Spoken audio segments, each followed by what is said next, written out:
Welcome to Let Go, Let EFT, where we are learning and leaning in with you, with your hosts Michelle Puster and Dr. Laura Spiller. EFT is a beautiful model helping people connect with themselves and the people that matter the most, developed by Dr. Sue Johnson.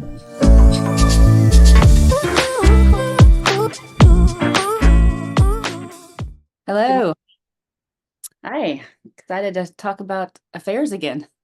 Yes, so we're continuing the conversation around putting the affair into the cycle. And I think we realized as we were doing the last video that it is really complex. It's really complex to, when affairs come up, there's so much happening in the room. There's so much happening for each person that when we started to put it into the cycle, I started to think about questions that supervisees have had and places where they get stuck. And so we just wanted to keep going with this a little bit further to make it really clear and concrete how you put affairs into the cycle.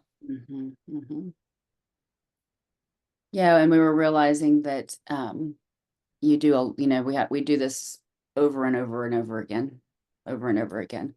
So we thought it'd be helpful to show us, to recap that as well as show an enactment. Because Yes. enactments can be part of what's hard for therapists working with affairs. We're drawn to EFT because the enactments often are so beautiful and so moving in the demos that we see when we first start learning EFT. And then we do enactments with our couples in stage 1 who've had an injury, and it doesn't go that way. Right. Yes. Yes. And you made that point when we were preparing for this, that especially with affairs in stage 1, we should expect that the cycle is going to come up. So we wanted to give an example of an enactment where it doesn't have this nice, soft, happy ending, where the cycle comes up, which, as a reminder, is a good thing. It doesn't feel good, but it is a good thing because it's showing us where the blocks are, where the couple's stuck. And we just, need to be prepared and plan for it, because that's, if we're doing what we should be, if we're doing our job well, then the cycle will come up and the blocks will come up. And then that tells us where we need to go next. Yeah, and we want that to come up in session because it's going to come up outside of session. So if it comes up in session, we can help them slow down and organize it and understand each other better in that place. Yes. I want to credit Sharon Lee, a Chapcut Lee trainer. She did a move 4 of the Tango masterclass, and it really helped me feel more confident of, when the cycle comes up after the move 3 enactment, that we really are going back to organizing. Yeah, we're going back to organizing, helping them kind of see how this is the cycle coming up, their good intentions and how they miss each other and how they're both end up alone in these moments where they really would like to have more connection. Right. Yes. That's great. So we were going to do another role play.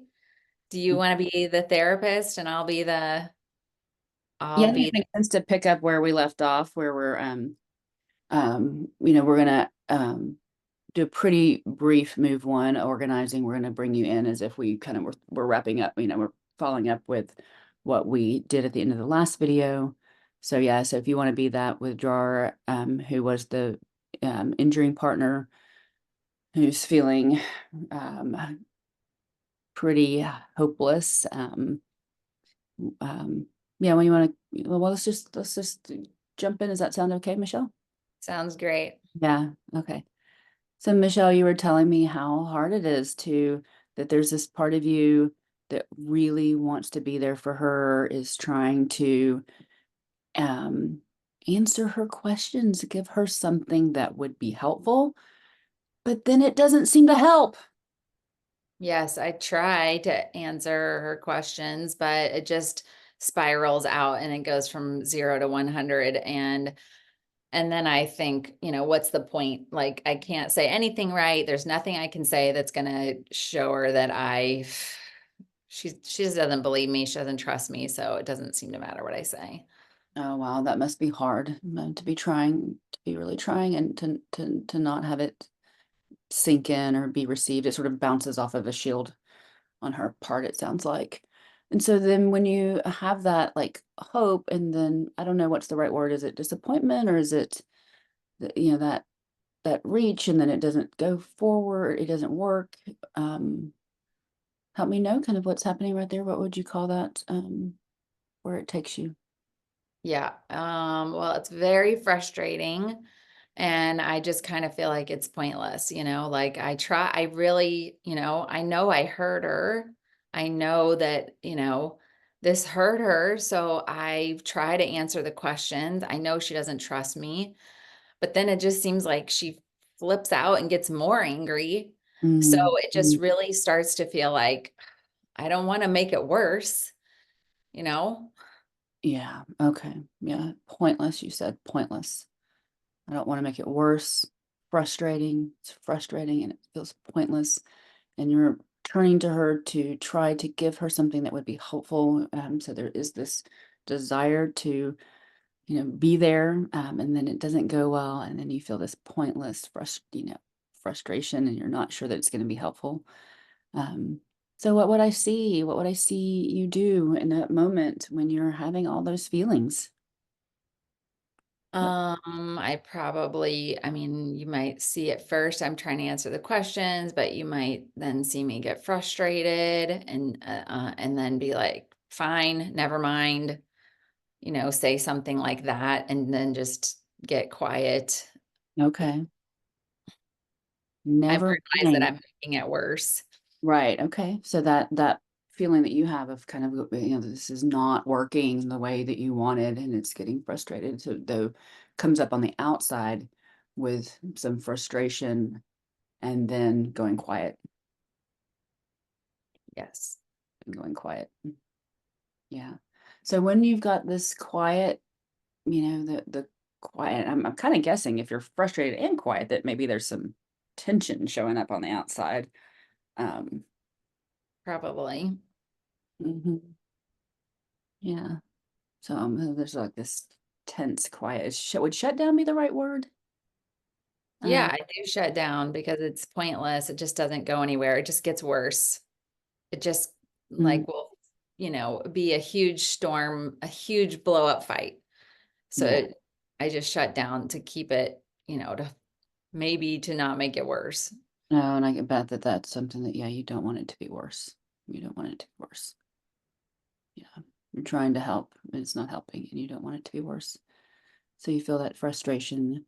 Maybe even this word pointless comes up. I mean, this like idea of like, oh my gosh, it's not working. It feels pointless. And then on the outside, at that point, that's when that you'd get quiet. You'd kind of be like, forget it. And it looks like there's a shutting down on the outside. Um, yeah.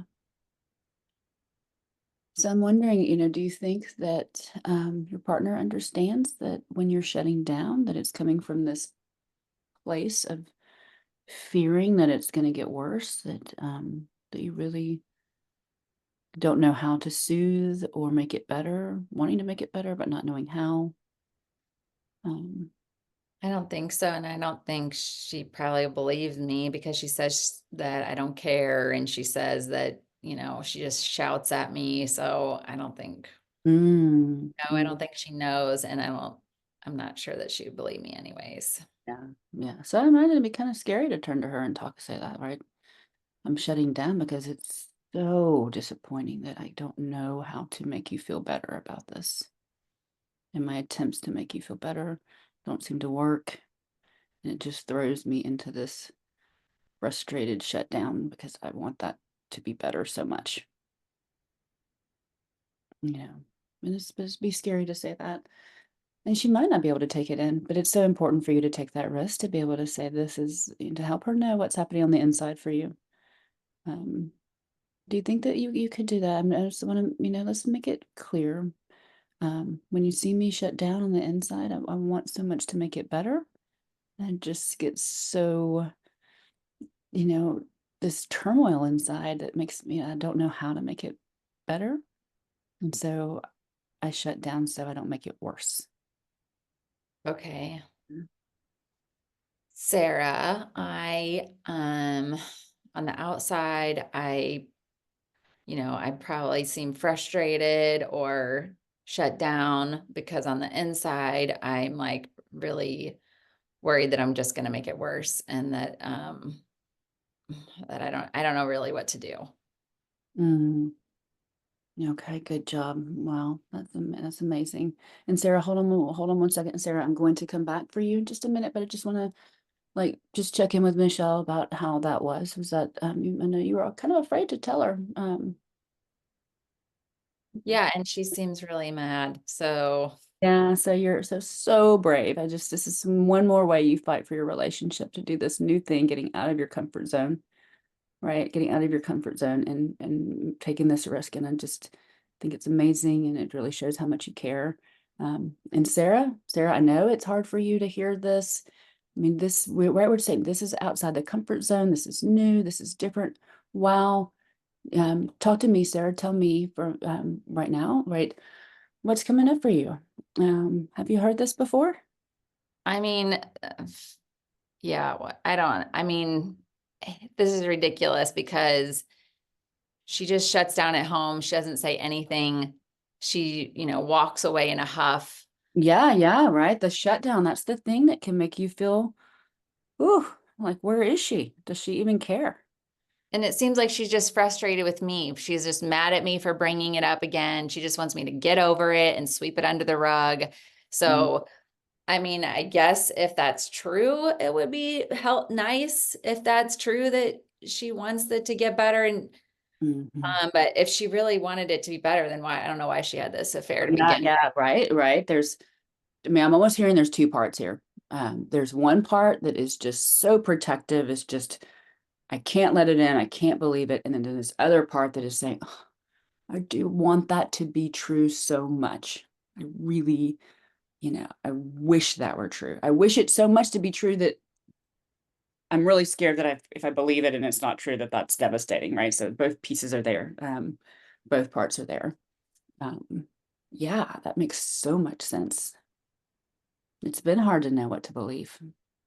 Yeah, I can't trust anything she says. So, Yeah, part of you wants to, and part of you is scared to. yeah. That makes so much sense. I get that, right? That there's this part of you that wants to believe, and this part of you that's so scared to believe. It may be asking you a lot of you right now, but I just wonder, could you turn back to Michelle and say, part of me wants to believe you, and part of me is so scared to. Um, Part of me wants to believe what you're saying, but the other part of me is really, I can't trust you because of what you've done. It's too scary to trust you. Sarah, that's beautiful, and it makes so much sense. And I'm so glad that you're able to tell her about both these parts that you have, right? That, oh my gosh, that's amazing. And really brave too. Risky, risky, both parts. Um, So maybe we pause the role play there, and that's where I do a move 5 of celebrating what they both did, even though we've still got really hard feelings. We've got frustration and shutdown. We've got, fear and anger. So we haven't cleaned up and prettied up those emotions, but we can say, hey, at least you're talking about them. Look at this. This is different. Um, Yeah, I think that's a great point. I think that's one of the things that's really hard about working with affairs is that progress is slow and you really have to celebrate small. It might not even feel like, it might not feel super warm and fuzzy. It might not feel like anything happened, but I think we really have to trust in the process that was something different. Even sometimes couples will say, well, they say that at home, or I said that at home. And that might be true right. to a degree, but most likely you're helping them talk about it in a new way, or they're, reaching some Mhm. primary emotion with the secondary emotion, like something different is likely happening. And in that case, being able to tell the withdrawer, like, you did something different at home. Your only options are to shut down to keep from getting it worse. And look what you just did. You said, I shut down. You talked about what happens. You talked about the fact that you're not sure what to do. And that is different. And then you said, you have these two different parts. So wow, look what, and even for us, if we don't feel like, we might be like, oh, was that anything? They don't seem better. They seem, as you pointed out, there's so much still to be done. Yeah. I think we can celebrate the win, celebrate what they did, celebrate this step that they took as if it's like a baby. They take a tiny step and we all like, Mhm. yay, we celebrate, we get so excited, even though there's a long way to go, right? And we can also acknowledge and validate that because they're still in pain. They're still overwhelmed with everything that's happening. And we can acknowledge this, there's a long way to go. And look what you just did. It will get easier. And that's helpful to be able to say that with confidence as a therapist, like this will get easier. That's one of the ways we give them some hope, to help them see that, yeah, these are little steps when we acknowledge that, but they do build on each other. They are moving you slowly forward to a new place. Have confidence. This is going to get you there. And these are the things, yes, I think that's so important. And I can't remember who said it, but some wise trainer essentially, you slow down to speed up. Like they Mhm. may feel like small steps and that may feel like we're going really slow, but the slower we go, the faster that couples can make progress, because the slower we can like go in and really be with these primary emotions, the faster that we can make progress and help them keep doing that and even be able to do that at home. Mhm. And yeah, I guess the other part that I just wanted to acknowledge is like this, we did the tango around one part, and you're just going to keep coming back to this over and over, just like with any couple, but particularly with an affair, it might feel repetitive. It might feel, like I've done this before. I already did the tango around, the shutdown. I already did that's okay, Yeah. because you're organizing, you're creating structure, and they are feeling overwhelmed with emotion and chaos. And so the more we can go in and organize, it's going to regulate and calm their nervous system. It probably does not feel repetitive to them. That's not what couples report to me. You can see them calming, you can see them starting to like make sense of what's happening. So what feels repetitive to us from the outside does not feel repetitive to the couples. Right. And I mean, I like that you point that out, that we're going back and we're getting a different piece that we're then sort of distilling and organizing and deepening emotion around. And we're going to go back probably to the same elements of the pattern, and distill, organize, deepen different pieces. And yeah, it can feel like, we're talking about the same thing, but it's so important to recognize that it doesn't feel that way as much to the clients, because Right. they don't have the same lens that we have. They don't know that we're kind of going back to the same place in our model of understanding their distress. Um, and if and we're just being with them and what's coming up as we go back into this place where they're stuck. Yes. Yeah. So again, get peer supervision, talk to a supervisor, because you might feel discouraged, in session 5 or even session 10, you might start to question like, well, I've done this all before. And you're either taking new pieces and doing the same tango with them Mhm. to help continue to organize and get to the primary emotion and help them like find safety and expressing their primary emotion, or you're taking a new example, like a specific fight they're having, and putting it into the tango and outlining the cycle around it. And so we are doing the same thing again and again with different pieces. Either we're adding on to make the picture clearer, or we're deepening, or both. Yeah. And it is really hard around session 10, 11, 12, right? When their expectations are that it should be getting better and easier, and we're kind of still in the same place. So, that just you're saying that reminds me of being able to let them know that both, we're leading you into a better place and we're going to get there. And there are, some challenges along the way that it can get, it can feel hard. And the more that they know that that's normal, Right. typically I find that especially around that time, their hope kind of comes back online. They probably have squashed that in the beginning, so their expectations are low. So then Mhm. about the time that we're feeling really repetitive, they're also starting to have more hope. And like, that hope fuels anger, hope, hope fuels fear. So some of those more primary emotions can become more intense around that point too. But it's a great, I mean, it's, if you can catch it, you can say, wow, look at this. I know that you think, it feels really slow, but it actually is progress that we've gotten to this place where more of that emotion is now accessible and online. We can celebrate that a little bit, but it doesn't feel good to them. Right. Yeah. And I love that you're pointing that out because it is really helpful to point out, look where you've come, look how far you've Yeah. come, look what you've done, look how you can talk about this differently, look how different it is. Yeah. Remember when I first met you, it looked and sounded like this, and now it looks and sounds like this. And it's normal to backtrack and it's normal to have a huge blow up fight, but look how much quicker you repaired. And look, so we can point all those things out to them because when you're flooded with emotion, you tend to not be able to put things into perspective, to not be able to remember all those things.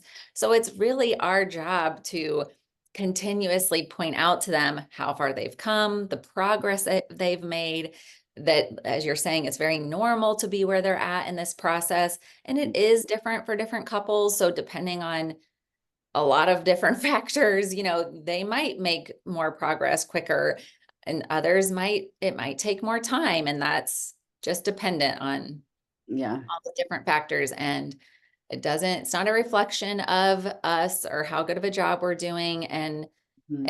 it's not a reflection of the couple, how hard they're trying. It's probably a reflection of like experiences that they've been through that are coming up now in this new experience. How much scar tissue do they have? How raw or how many wounds, how raw and open are those wounds and all that? Yeah, for sure. Makes a difference. Yeah. So when you feel like you don't know what to do, when you feel overwhelmed with a couple around an affair, I strongly encourage you to use the EFT roadmap. Come back to, okay, what's the behavior that I'm hearing? Have I mapped out both people's behavior? Do the tango around the behavior. Have I mapped out their perception? Do Mm. the tango around their perception. Go through each of these steps. If you're not sure what to do, use these roadmaps that EFT provides for us and just keep going back until the picture is clearer and clearer for you. If it's not clear for you, it's most likely not clear for them, right? So getting clearer and clearer and just keep using that same roadmap and know that repetitive is calming to their nervous system. It's organizing, it's creating structure, and you're moving them forward. Yeah. All right. That sounds good. Hopefully that you would leave some comments in the show notes about how that works for you or what's coming up for you as you think about working with affairs, and especially this kind of point where we're putting things in the cycle and we're working on organizing and where it might feel repetitive. We want to know what that's like for you. And the next um, point in the affair series is going to be talking about like a specific topic that comes up in affairs. So look for that, and we'll see you all next time.